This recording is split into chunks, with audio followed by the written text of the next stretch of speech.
श्रावण कृष्ण षष्ठी शके 1938 सादर करत आहोत ठाणे वार्ता। ठळक घडामोडी। गलेलठ्ठ पगाराचं आमिष दाखवून 604 तरुण तरुणींना 1.5 कोटीचा गंडा। आनंद चॅरिटेबल ट्रस्टच्या दहीहंडी उत्सवात मुंबई आणि ठाण्यासाठी प्रत्येकी 1 लाखांचं पारितोषिक आणि गणेशोत्सवापूर्वी रस्त्यांवरील सर्व खड्डे बुजवण्याचे पालकमंत्र्यांचे आदेश। या आणि इतर घडामोडी विस्तृतपणे पण काही क्षणातच। ठाणे वार्ता पहा श्रीस्थानक वाहिनीवर। आता सकाळी 9:15 पासून रात्री 9:15 पर्यंत ठाणे वार्ता, ठाण्यातील पहिलं दृकश्राव्य माध्यम। श्रीस्थानक वाहिनी ठाण्याची स्वतःची वाहिनी। ठाण्यातील घडामोडी, कार्यक्रम, वादविवाद, अगदी गाणी, नाटक याचा आनंद घर बसल्या पहा श्रीस्थानक वाहिनी। आपल्या ठाण्याचं हक्काचं व्यासपीठ श्रीस्थानक वाहिनी। ठाणे वार्ता आता संकेतस्थळावर देखील ठाणेवार्ता.com वर क्लिक करा आणि ठाण्याच्या घडामोडी जाणून घ्या। ठाण्यातील पहिलं ऑनलाईन माध्यम ठाणेवार्ता.com। नमस्कार मंडळी, दर रविवारी पाहायला विसरू नका। नमस्कार मंडळी, आपल्या प्रश्नांचं थेट उत्तर। ठाणे वार्ता पहा श्रीस्थानक वाहिनीवर। आता सकाळी 9:15 पासून रात्री 9:15 पर्यंत ठाणे वार्ता, ठाण्यातील पहिलं दृकश्राव्य माध्यम। मर्चंट नेव्ही प्रशिक्षित बेरोजगारांना आखाती कंपनीच्या जहाजावर नोकरीचं आमिष दाखवून मोठ्या रकमेची फसवणूक करणाऱ्या टोळीस ठाणे गुन्हे शाखेनं जेरबंद केलंय। नाशिक येथे राहणाऱ्या भूषण जाधव यांनी नवी मुंबईत डिप्लोमा इन नॉटिकल सायन्सचं शिक्षण घेतलं होतं। शिक्षणानंतर ते नोकरीच्या शोधात असताना त्यांच्याच ओळखीच्या प्रणील चंदर यांना आखातामध्ये नोकरी लावणाऱ्या धीरज कुमार उर्फ मनोज यांचा संदर्भ दिला। त्यांनी भूषण जाधव यांना कोपरीतील शशिभूषण सिंग आणि सूर्यप्रकाश तिवारी यांची भेट घेण्यास सांगितलं। त्यांनी दरमहा $600 वर दुबईमधील तेलवाहू जहाजावर नोकरी मिळू शकते, मात्र त्यासाठी 3.5 लाख रुपये आणि प्रवासाचा खर्च केल्यास नोकरी मिळेल असं सांगितलं। भूषण जाधव यांच्या वडिलांनी त्यांची गावाकडची शेती आणि उसनवारी घेऊन रक्कम उभी केली। त्यानुसार धीरज कुमार या दलालाच्या सांगण्यानुसार बंगलोरमधील अरविंद गुप्ता यांच्या नावानं 2 लाख रुपये ॲक्सिस बँकेत जमा केले। या बदल्यात धीरज कुमारनं अभिलाष कोरडे नामक दुसऱ्या एका दलालाची मदत घेऊन कॉन्ट्रॅक्ट लेटर, इराणचा व्हिसा आणि इतर कागदपत्र पाठवून $80,000 US मध्ये रूपांतरित करून इराण येथील एजंटला देण्यास सांगितलं। भूषण जाधव नोकरीसाठी स्वखर्चानं इराणला गेल्यावर तेथील दलालांना $1200 दिले, पण त्यांनी भूषणला नोकरी देण्याऐवजी भारतातून आलेल्या इतर 25 जणांसह एका खोलीत बंद केलं। तिथे त्यांचा छळ केल्यानंतर मासेमारी बोटीवर नोकरी दिली। या बोटीवरही भूषण जाधव यांचा छळच झाला। शेवटी या छळाला कंटाळून ते भारतात पळून आले। त्यानंतर त्यांनी पोलीस आयुक्तांची भेट घेऊन झाल्या प्रकाराची माहिती दिली। पोलीस आयुक्तांनी अनैतिक मानवी वाहतूक प्रतिबंध विभागाकडे याचा तपास दिला। दुसरीकडे शशिभूषण सिंग तसंच इतरांनी त्यांचा मोबाईल बंद केला होता, तरीही पोलिसांनी तपास करून धीरज कुमारला अटक केली।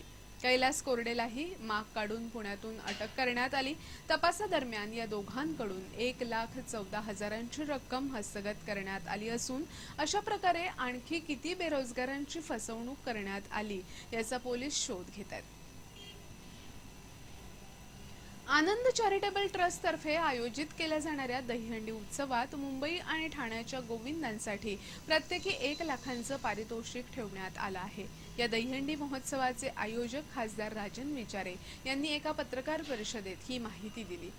शिवसेनेचे पक्षप्रमुख उद्धव ठाकरे, युवासेना अध्यक्ष आदित्य ठाकरे यांच्यापासून शिवसेनेतील अनेक नेते मंडळी या महोत्सवात सहभागी होणार आहेत। रंगोबापूजी चौकात आयोजित केल्या जात असलेल्या या दहीहंडी उत्सवात मुंबईच्या गोविंदा पथकासाठी शिवसेना प्रमुख बाळासाहेब ठाकरे यांच्या नावाची 1 लाख रुपयांची, तर ठाण्यातील गोविंदांसाठी धर्मवीर आनंद दिघे यांच्या नावाची 1 लाखांची दहीहंडी उभारली जाणार आहे। महिला गोविंदा पथकांसाठी मीनाताई ठाकरे यांच्या नावाची 25,000ची हंडी उभारण्यात येणार असल्याचं राजन विचारे यांनी सांगितलं।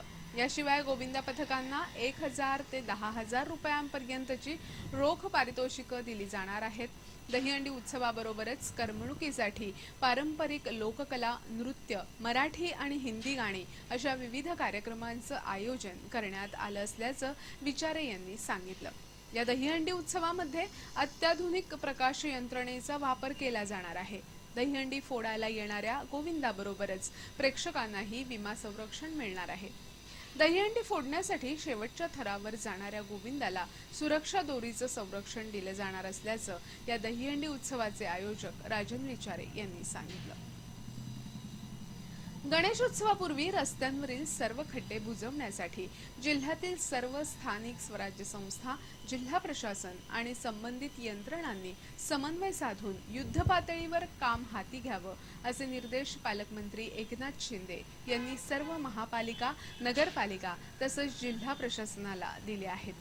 मुंबई गोवा राष्ट्रीय महामार्गाच्या दुरुस्तीबाबतही राष्ट्रीय महामार्ग प्राधिकरणाच्या अधिकाऱ्यांना सूचना दिल्या आहेत। ठाणे जिल्हा नियोजन आणि विकास समितीच्या बैठकीत त्यांनी हे आदेश दिले। आगामी गणेशोत्सव लक्षात घेऊन सर्व संबंधित यंत्रणांनी समन्वय साधून जिल्ह्यातील सर्व रस्त्यांची युद्धपातळीवर डागडुजी करण्याचे निर्देश शिंदे यांनी दिले। गणेशोत्सवाच्या काळात मोठ्या प्रमाणावर चाकरमानी कोकणात जातात, त्यामुळे मुंबई गोवा महामार्गावर वाहतुकीचा मोठा ताण असतो। अलीकडेच महाड इथे झालेल्या सावित्री नदीवरील पूल दुर्घटनेमुळे प्रवाशांच्या मनात भीतीचं वातावरण आहे। या पार्श्वभूमीवर शिंदे यांनी राष्ट्रीय महामार्गाचे मुख्य अभियंते विनय देशपांडे आणि राष्ट्रीय महामार्ग प्राधिकरणाचे मुख्य महाव्यवस्थापक राजीव सिंग यांना महामार्गावरील खड्डे बुजवून तातडीनं रस्त्याची दुरुस्ती करण्याच्या सूचना दिल्या। ठाणे वार्ता पहा श्रीस्थानक वाहिनीवर। आता सकाळी 9:15 पासून रात्री 9:15 पर्यंत ठाणे वार्ता, ठाण्यातील पहिलं दृकश्राव्य माध्यम। आपला परिसर स्वच्छ आणि सुंदर ठेवण्यासाठी ठाणे महापालिकेत सहकार्य करा। ओला सुका कचरा वेगवेगळा जमा करा आणि रोगराईपासून मुक्तता मिळवा। ठाणे वार्ता आता संकेतस्थळावर देखील ठाणेवार्ता.com वर क्लिक करा आणि ठाण्याच्या घडामोडी जाणून घ्या। ठाण्यातील पहिलं ऑनलाईन माध्यम ठाणेवार्ता.com। गेली 26 वर्ष मी ठाणे महापौर वर्षा मॅरेथॉन स्पर्धेमध्ये सहभागी होतोय। मी या वर्षापासून ठाणे महापौर वर्षा मॅरेथॉन मध्ये सहभागी होणार आहे। राष्ट्रीय आंतरराष्ट्रीय पातळीवरून 30,000 स्पर्धक येत्या 28 ऑगस्टला होणाऱ्या ठाणे महापौर वर्षा मॅरेथॉन स्पर्धेमध्ये धावणार आहेत। 28 ऑगस्टला तुम्ही पण धावायला या।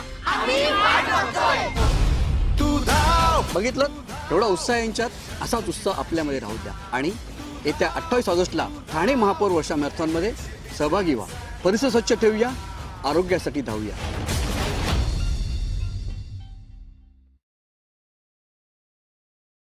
डॉक्टर आणि रुग्णांचं पिढ्यानपिढ्यांचं जिव्हाळ्याचं नातं म्हणजेच डॉक्टर बेडेकर हॉस्पिटल। आता अत्याधुनिक सोयी सुविधा आणि तंत्रज्ञान युक्त वंध्यत्व निवारण केंद्रात IVF आणि टेस्ट ट्यूब बेबीचीही सुविधा। डॉक्टर बेडेकर हॉस्पिटल, महर्षी कर्वेपथ, ठाणे। 65 वर्षांची निरंतर सेवा। ठाणे वार्ता पहा श्रीस्थानक वाहिनीवर। आता सकाळी 9:15 पासून रात्री 9:15 पर्यंत ठाणे वार्ता, ठाण्यातील पहिलं दृकश्राव्य माध्यम। जिल्ह्यातील रेल्वे प्रवाशांच्या विविध मागण्यांबाबत आमदार संजय केळकर यांनी केंद्रीय रेल्वे मंत्री सुरेश प्रभू यांची भेट घेऊन प्रवाशांच्या मागण्यांबाबत चर्चा केली। या मागण्यांबाबत ठोस उपाययोजना करण्याचे आदेश प्रभू यांनी रेल्वेच्या वरिष्ठ अधिकाऱ्यांना दिले। आमदार केळकर यांनी प्रभू यांची भेट घेऊन दिवा जलद मार्गावरचे प्लॅटफॉर्म तातडीनं उभारण्याची तसंच फास्ट ट्रॅक काम लवकरात लवकर पूर्ण करण्याची मागणी केली। ठाणे रेल्वे स्थानकात कोकण कन्या आणि अन्य एक्सप्रेस फलाट क्रमांक 5 वर थांबतात, तर त्याच वेळी मुंबईकडे जाणाऱ्या एक्सप्रेस फलाट क्रमांक 6 वर थांबतात। यामुळे प्रवाशांची प्रचंड गर्दी होऊन अपघात घडतात।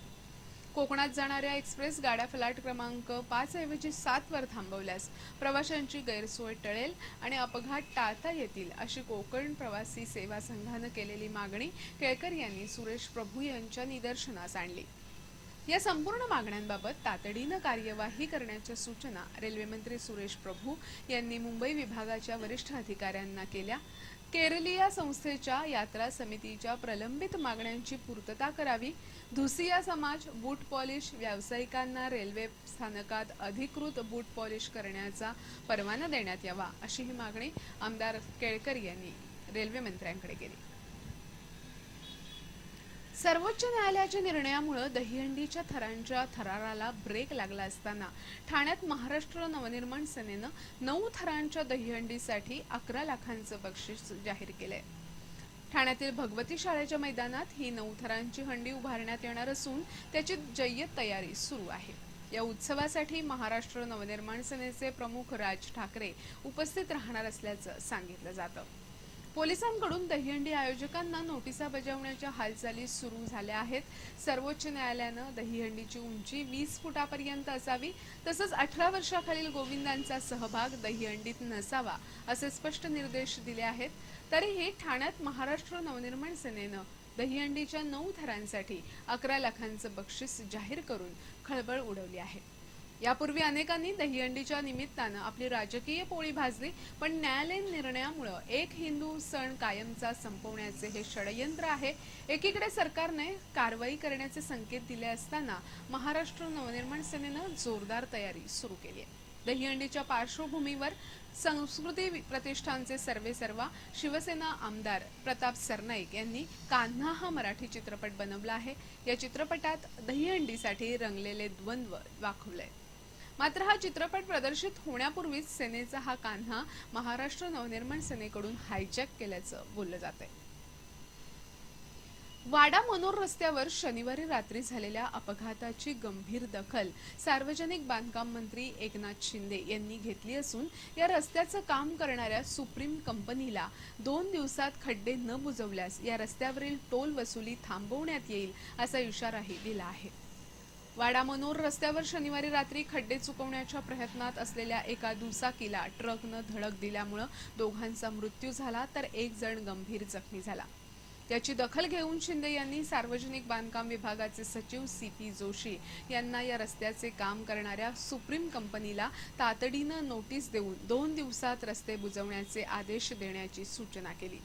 आपण स्वतः या कामाची पाहणी करणार असून त्यावेळी काम समाधानकारक पद्धतीनं झालं नसल्याचं आढळल्यास या मार्गावरील टोल वसुली थांबवण्यात येईल असा इशाराही शिंदे यांनी दिलाय. गलेलठ्ठ पगाराचं आमिष दाखवून डेहराडून येथील एका IT कंपनीनं गाशा गुंडाळलाय. सलग सुट्ट्यांचा फायदा उचलून कंपनीचे संचालक रफूचक्कर झाले आहेत. वागळे इस्टेट येथील आयशर पार्क आणि घोडबंदर येथील PC टेक्नॉलॉजीज प्रायव्हेट लिमिटेड या IT कंपनीने कार्यालय उघडून तब्बल 604 तरुण-तरुणींना 1.5 कोटींचा गंडा घातल्याची घटना समोर आली आहे. 2015 साली स्थापन करण्यात आलेल्या PC टेक्नॉलॉजी प्रायव्हेट लिमिटेड या डेहराडूनच्या IT कंपनीनं ठाण्यात कार्यालय उघडली. यात वागळे इस्टेट येथील आयशर IT पार्क आणि घोडबंदर रोडवरील हायपर सिटीजवळ MBC पार्क इथे कंपनीनं बसस्थान बसवलं. दरम्यान कंपनीनं नोकरीसाठी जाहिरात देताना इच्छुक तरुण-तरुणींना 90 दिवसाचं ट्रेनिंग दिल्यानंतर कायम नोकरी देण्याचं आमिष दाखवलं. मात्र ट्रेनिंगपूर्वी 25,000ची अनामत रक्कम आवश्यक असल्याचं जाहिरातीत नमूद करण्यात आलं होतं. ही रक्कम ट्रेनिंग दरम्यान प्रतिमाह 6,000 याप्रमाणे परतावा देण्याचं कंपनीनं सांगितलं होतं. त्यानुसार तब्बल 600हून अधिक बेरोजगारांनी नमूद अनामत रक्कम कंपनीच्या कार्यालयात भरली. दरम्यान 50 ते 60 तरुणांची ट्रेनिंग पूर्ण झाल्यानंतर नियमानुसार ट्रेनिंग दरम्यान प्रतिमाह 6,000ची रक्कम परतावा करणं आवश्यक होतं. मात्र तरुणांना नोकरी मिळाली नाहीच, किंबहुना भरलेले 25,000ही बुडाल्यानं फसवणूक झालेल्या तरुणांनी कंपनीच्या कार्यालयावर धडक मारली. तेव्हा कंपनीच्या कार्यालयांना टाळं ठोकल्याचं लक्षात आलं. कंपनीचे संचालक छाया सिंग, पंकज कुमार आणि यशराज सिंग तब्बल 1.5 कोटीची रक्कम घेऊन पसार झाले होते. आपली फसवणूक झाल्याचं लक्षात आल्यानं या शेकडो जणांनी वागळे इस्टेट पोलिसात तक्रार दाखल केली आहे.